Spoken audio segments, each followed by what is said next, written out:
नमस्कार। एक सवाल आजकल सभी जगह बहुत अच्छे से तैर रहा है और जब भी कोई बात होती है तो हर आदमी आज की तारीख में उस बात का उदाहरण दे रहा है।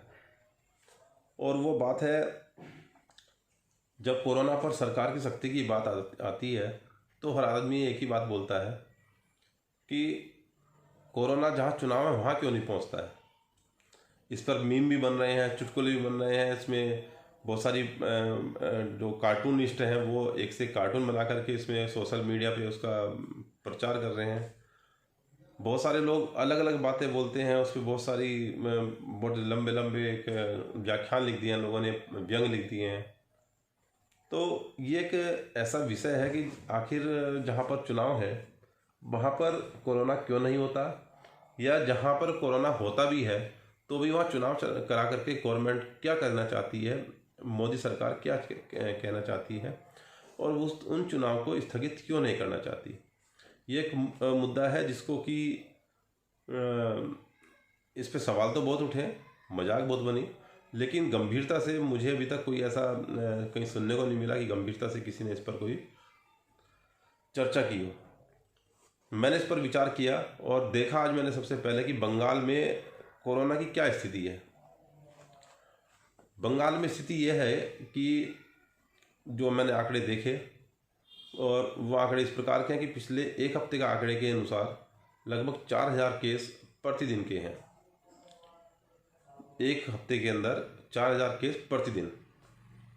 तो ये वो आंकड़े होंगे जिसमें कि अभी वहाँ पे टेस्टिंग कम हो रही है, वहाँ पे आंकड़े कुछ बताए भी कम जा रहे होंगे, अनेकों चीज़ें हो सकती हैं। इसके साथ साथ स्थिति यह है कि पूरे टीवी चैनल जितना भी मीडिया है बंगाल की अगर बात करता है, कुछ दिन पहले तक आसाम और तमिलनाडु और केरल की भी बात कर रहा था, पुदुचेरी की बात कर रहा था, तो सिर्फ चुनाव की बात कर रहा था। और वो 4 स्टेट गायब हो गए हैं और अब सिर्फ बंगाल रह गया है। बंगाल में अगर कोई बात होती है चुनाव की होती है, 27 तारीख तक चुनाव की बात होगी। उसके बाद आंकड़े आएंगे कौन जीत रहा है कौन नहीं जीत रहा है। फिर 2 तारीख को रिजल्ट आएंगे। 2 तारीख के बाद जो भी जश्न मनना है या नहीं मनना है उस पर उसको गायब होना है, या उसमें 3-4 दिन तक जश्न मनेगा। अगर 1% बीजेपी अगर आती है तो एक माहौल दिल्ली में एक बीजेपी कार्यालय में बड़ी मीटिंग होगी जिसमें कोरोना के सब नियमों की धज्जियां उड़ाई जाएंगी। और अगर बीजेपी नहीं जीतती है तो वो जो एकदम वो खबर जो है 2 तारीख के बाद 3 तारीख की दोपहर तक चलेगी और उसके बाद वो गायब हो जाएगी। लगभग इस तरह का जो आज की तारीख में मीडिया का ट्रेंड है वो है। अब रही बात यह कि आखिर कोरोना उस जगह पर क्यों नहीं होता, और या जहां कोरोना भी होता है तो भी चुनाव कराने की गवर्नमेंट को, सरकार को क्या ज़रूरत है। चुनाव आयोग इसको लेकर के कोई कदम क्यों नहीं उठाता। वास्तविकता यह है कि जो वर्तमान सरकार है, जो मोदी सरकार है, वो एक ही चीज़ पर टिकी हुई है और उसी तरह के नेताओं को उन्होंने राज्यों में भी स्थापित किया है जो उनके अनुसार चलें, जो उनकी विचारधारा के अनुसार चलें। उनका भाजपा की विचारधारा से, उस विचारधारा से जो उनकी परंपरा के अनुसार विचारधारा होनी चाहिए, देशवादी विचारधारा होनी चाहिए, उससे उनका कोई लेना देना नहीं है। एक विचार इस तरह का है कि वो इवेंटवादी सरकार इसको बोल सकते हैं कि ये इवेंट एक बनाए रखना चाहती है, एक माहौल ऐसा बनाए रखना चाहती है जिसमें ऐसा लगे कि जैसे होता है ना, जैसे शादी में एक माहौल बनता है कि 15-20 दिन के लिए मौज मस्ती का माहौल बनता है, महिला संगीत होता है, बच्चों के कार्यक्रम होते हैं, रात में गाने बजाने होते हैं, हल्दी लगती है। उसमें पहले जो ऐसे होता था तो उसमें अगर थोड़ा बहुत किसी को दर्द भी होता था, किसी को पीड़ा भी होती थी, कोई समस्याएं होती थी, और कोई ऐसा भी होता था कि कोई ऐसे काम हो जो बहुत ही किसी के चिकित्सा से संबंधित काम हो, किसी को पीड़ा वाला काम हो, कोई उलझे हुए काम हो, तो उसमें कहते थे यार पहले शादी कर लो उसके बाद देखेंगे। तो एक इवेंट इस प्रकार का होता है। हमारे देश का माइंडसेट इस तरह का है जिसमें इवेंट पहले होता है और बाद में समस्याओं का निपटारा होता है। हम लोग समस्याओं से भागना चाहते हैं बेसिकली, और वही काम बीजेपी ने मानसिकता लोगों की पकड़ी और वो हमारी जो समस्याएं हैं उनको छिपा के दबा के रखना चाहती है एक इवेंट के ऊपर। जो खुशियों का माहौल, जो एक जिसे कहते हैं एक ऐसा माहौल जिसमें पार्टी वगैरह हो, इन्जॉयमेंट हो, ग्लैमर हो, उसमें रोमांच हो और उसमें एक चर्चाओं का माहौल रहे, उस तरह की बातों के साथ साथ वो ऐसे माहौल को बना के रखना चाहती है जहाँ पर आप अपने दुखों को कुछ दिन के लिए भूल जाएं। अभी बंगाल का चुनाव है, उसके बाद सोचेंगे। उससे पहले बिहार का चुनाव था, अब उसके बाद सोचेंगे। उससे पहले हरियाणा का चुनाव था कि उसके बाद कुछ सोचेंगे, पहले हरियाणा में देख लेते हैं क्या होता है। तो वो टीवी ने एक ऐसा माहौल तैयार करती है कि वो आपको लगता है कि ये वाला राज्य जब हार जाएगा केंद्र सरकार, तो उसको समझ आएगी और फिर वो काम करेंगे, कुछ तो झटका लगेगा। लेकिन उनको उस चीज़ से कोई मतलब इसलिए नहीं होता है कि वो थोड़ी बहुत सीटें भी कम होती हैं तो वो अपना संतुलन उन्होंने बना के ऐसा रखा हुआ है कि वहाँ पे राज्यपाल जो है, राज्यपाल उनके हिसाब से चलते हैं, बाकी वो तोड़ फोड़ और उसमें माहिर हैं। एक बात फिर भी इसमें बीच में रोक कर ही कहना चाहूँगा, जो लोग ये बोलते हैं कि विधायक इतने टूट के चले जाते हैं, वो लालची होते हैं, ये होते हैं, ऐसा नहीं है कि एक साथ 20-20, 25-25 लोग जो टूट के जा रहे हैं वो लालची हों या वो इस प्रकार के दल बदलू हों। बहुत सारी ऐसी समस्याएं होती हैं, जब माहौल ऐसा होता है तो अच्छे अच्छे लोगों को कॉम्प्रोमाइज़ करना पड़ता है। और बहुत सारी ऐसी समस्याएं भी जिनका जिक्र मीडिया में लोग नहीं कर सकते हैं, जिन समस्याओं को नहीं वो दो चार जो जिनसे हो रहे हैं, जो उनके सामने एक इस प्रकार की उनके सामने माहौल बना दिया जाता है कि उनको उस चीज़ से कंप्रोमाइज़ करने के अलावा कोई दूसरा चारा नहीं बनता है। क्योंकि जनता भी आज की तारीख में साथ देने के लिए तैयार नहीं होती है, जनता सिर्फ अपने काम के लिए नेता के पास जाती है। तो जनता को उतना साथ देने के लिए और उतनी बातें ओपन करने के लिए वो एक माहौल नहीं बनता है, और धीरे धीरे सब माहौल, सब बातें बाद में आएंगी। जैसा कई बार लोग उदाहरण देते हैं कि जब हिटलर की डेथ हुई थी तो उसके बाद, या हिटलर सत्ता से हटा था तो उसके बाद उसकी बहुत सारी ऐसी बातें सामने आई जो लोगों को नहीं मालूम थी। तो ये भी सब बातें सामने आएंगी कि 20-20, 25 लोग, 30-30 लोग क्यों आखिर पार्टी छोड़ के जाते हैं। खैर ये विषय अलग हो गया, विषयांतर हो गया, मैं इस पर दोबारा विषय पे आता हूँ। मूल मुद्दा सिर्फ एक यही है, पिछले 2014 के बाद जब भी कोई समस्या आती है, जब भी कोई बात आती है, तभी कोई ना कोई चुनाव भी आता है।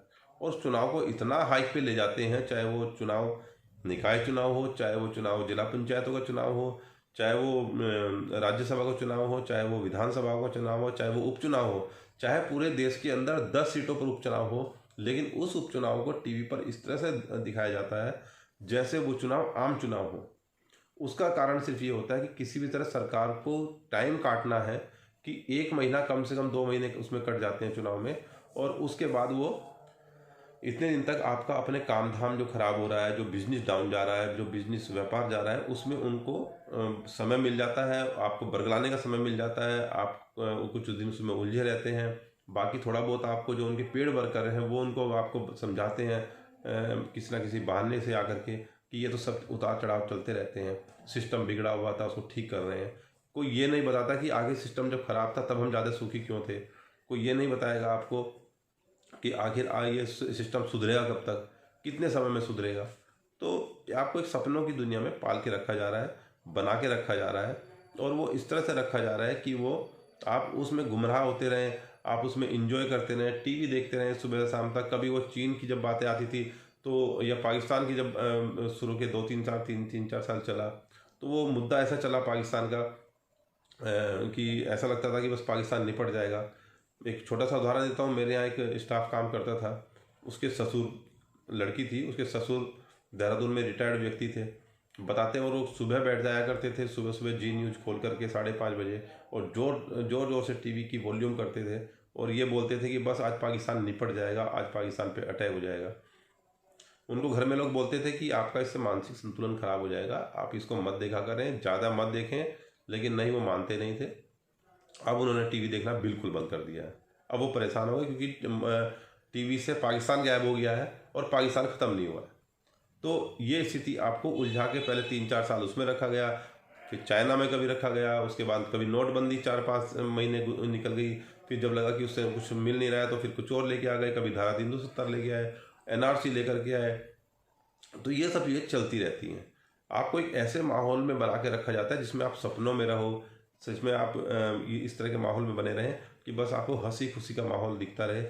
लोग मर रहे हैं, जी रहे हैं, लोगों को समस्याएं हैं, कुछ नहीं है, आप उनसे एक 2-4 हो थोड़ी बहुत देर के लिए अगर आप उस पर चर्चा भी करते हैं तो टीवी के सामने बैठ के आप फिर से भूल जाते हैं कि यार वो सड़कों पे चर्चा की थी, हम लोग कहीं बैठे थे, किसी ऑफिस में चर्चा चल रही थी, लेकिन टीवी के सामने बैठ करके आप वो चर्चा, वो समस्याएं सब भूल जाते हैं। तो इसको बोलते हैं इवेंटवादी सरकार। इवेंट वो उपलब्ध कराती है, आपको पूरे देश में कराती है, अनेकों राज्यों में अलग अलग तरीके से कराती है। इवेंट बनता है, इवेंट के साथ साथ एक पीछे से आपको बैकअप चलता है। जैसे दवाइयों में एक एंटीबॉडी या एंटीबायोटिक, क्या एंटीबायोटिक शायद बोलते हैं, एंटीबायोटिक जो साथ में लगा के आपको दी जाती है, तो वो इस तरह से लगा के दी जाती है। इसी तरह से टीवी पर आपको कुछ और तरह से गुमराह किया जाता है और फिर पीछे से आपको समझाने का तरीका कुछ और तरीके से आरएसएस अलग अलग तरह के मैसेज बना करके आपको ग्रुपों में भेजती है, व्हाट्सएप पर भेजती है। कोई आपके वो साथ उठना बैठना करता है तो यार दोस्त कोई आपको समझाने आता है जब उनको लगता है कि आप उसकी पकड़ से बाहर जा रहे हैं, लेकिन आपको ये नहीं पता होता है कि वो उस मानसिकता से आया, उसको भेजा गया है या उसको उस जिम्मेदारी दी गई है कि आपको उस गली के 2-3 लोगों को संभाल के रखना है या 2-3 गलियों के लोगों को संभाल के रखना है। तो इतनी जितनी मैनिपुलेशन के लिए एक प्लानिंग के तहत काम हो रहा है, उसमें सीधा सा काम है कि ये काम है इवेंट मैनेजमेंट का, और वो इवेंटवादी सरकार है। इसी तरह से जब हरियाणा का चुनाव हुआ, उससे पहले झारखंड का चुनाव, एक छोटा सा चुनाव जिसमें 81 सीटें हैं, वो 7 चरणों में चुनाव हो रहा है और आप तो देख रहे हैं छोटे चुनाव है, जबकि देश में कहीं चुनाव नहीं है। सिर्फ इसलिए उसको लंबा खींचा गया कि एक तो उसको बीजेपी को पहले से समझ में आ गया था कि हम चुनाव वहाँ पे हार रहे हैं, तो उनको समय चाहिए था, चुनाव कराना भी जरूरी था। दूसरी बात यह है कि उसमें उस चुनाव के गणित में, गुणा भाग में टीवी पर जो चर्चाएं चली, जो उसमें आंकड़े चले, जो उसमें चर्चाएं चलती रहीं, जो उसको लेकर के बातें होती रही, उसमें उसके 2-2.5 महीने निकल गए और हम सब लोग भी, यानी कि देश के लोग भी सोचते रहे झारखंड का चुनाव होगा, दोबारा देखते हैं बीजेपी आएगी या दूसरी पार्टी आएगी। तो एक ऐसे माहौल में आपको बैठा दिया जाता है कि देखते हैं लड्डू मिलेंगे या रसगुल्ले। तो ये एक इवेंटवादी सरकार है, आप उम्मीद में रहते हैं, इस उम्मीद में आपको बनाए रखा जाता है। एक बहुत से ये एक मनोवैज्ञानिक एक तरीका है आपको उलझाए रखने का, आपको अपने साथ बनाए रखने का, आपको अपने साथ जोड़े रखने का, आपको गुमराह किए रखने का। आप जुड़े या ना जुड़े, लेकिन आपको गुमराह करके किसी तरह से पीछे लगाए रखने का। ये बात फिर भी आपको एक बात मैं कहना चाहता हूँ, ये बात अच्छी है कि इस देश के लोग गुमराह होने के बाद भी उनके पीछे नहीं लग रहे हैं। 2017 के बाद से अभी तक कायदे से देखें तो गुजरात चुनाव के बाद से, जो गुजरात में चुनाव हुए थे, उसमें जो कांग्रेस को सीटें मिली हैं वो पिछले कई चुनाव के तुलना में अधिक मिली हैं, वोट अधिक मिला है। उसके बाद कर्नाटक भी चुनाव हुआ, उसके बाद मध्य प्रदेश, छत्तीसगढ़ और राजस्थान चुनाव हुआ, फिर जो भी चुनाव हुए, 2017 लास्ट था। 2017 में जो जिन जगह पर बीजेपी आई, उसके बाद अगर बीजेपी को थोड़ी बहुत बढ़त मिली है तो वो बिहार में मिली है, एकमात्र राज्य है, वरना लगभग सभी जगह बीजेपी हारी है। वो बात अलग है, उन्होंने सरकार बनाई, उन्होंने मीडिया और अन्य माध्यमों से दिमाग में ये बैठाने का काम किया कि बीजेपी हर जगह सरकार बना रही है, बीजेपी हर जगह जीत रही है। तो वो जीतने का जो माहौल आपके दिमाग में बनाया गया है वो मीडिया के माध्यम से बना है, जबकि अगर आप सोचेंगे तो 2017 के बाद से कहीं पर भी बीजेपी नहीं जीती है, और जहाँ पे भी उसका जो सीटें रही होंगी, जितनी भी थी, उससे वो नीचे आई है, वोट परसेंटेज में, सीटों की संख्या में हर तरह से नीचे आई है। लेकिन उसके बाद भी वो इवेंट मैनेजमेंट जो करके आपको उलझा के रखने का काम कर रही है, आप उसके जाल में नहीं फंस रहे हैं, धीरे धीरे करके बाहर निकल रहे हैं। और वास्तव में तो मोदी सरकार, बीजेपी सरकार नहीं, मोदी सरकार की बात करें, क्योंकि ये बीजेपी सरकार नहीं है, मोदी सरकार है। जैसा कि मैं उस बात से सहमत हूँ जो किसान नेता राकेश टिकैत बोलते हैं, मैं बिल्कुल 100% सहमत हूँ कि ये किसी भी तरह से बीजेपी की सरकार नहीं है। बीजेपी की सरकार, बीजेपी के लोग आज के माहौल से परेशान हैं और ये मोदी सरकार है। और वास्तव में ये बात सही है कि वो हमेशा मोदी सरकार को ही बोलते हैं और मोदी सरकार के नाम से प्रवक्ता उसका उद्बोधन करते हैं।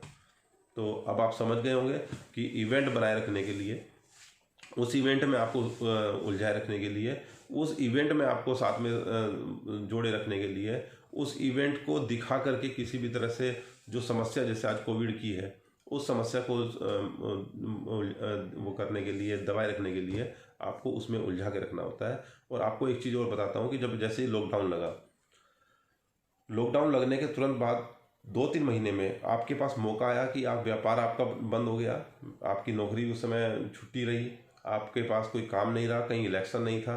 तो ये एक ऐसा माहौल बना लगभग पिछले 22 मार्च से लेकर के और लगभग जून तक, कि सब लोगों ने मंथन किया और जितना भी जो खिलाफ माहौल बना उसमें काफ़ी हद तक जो एक पीरियड है वो ये वाला पीरियड है जिसको आप मार्च 2020 से लेकर के और जून 2020 तक का मानेंगे तो उसमें ये रहा कि उसमें लोगों ने चर्चाएं की, मंथन किया घर में बैठ करके कि हमने अब तक क्या खोया क्या पाया।